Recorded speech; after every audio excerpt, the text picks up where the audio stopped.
Steel plant ప్రైవేటీకరణ జరగకుండా చేస్తామని చెప్పిన మాటను నిలబెట్టుకున్నామని మంత్రి నారా లోకేష్ అన్నారు.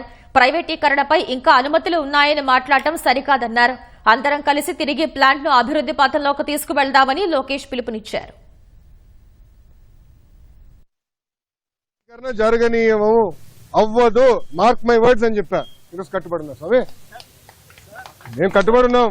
ఎన్డీఏ ప్రభుత్వం ప్రజల దయవల, ఇదేదో మేము మా గొప్పతనం కాదు, ప్రజలు అద్భుతమైన మ్యాండేట్ ఎన్డీఏకి ఇచ్చింది కనుక ఈరోజు మేము మాట్లాడగలుగుతున్నాం.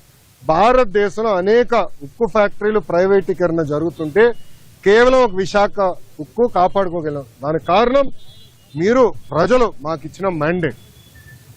7 నెలల్లో స్టెబిలిటీ కోసం సుమారుగా 1300 నుంచి 1600 కోట్ల రూపాయలు స్టెబిలిటీ కోసం తీసుకొచ్చాం.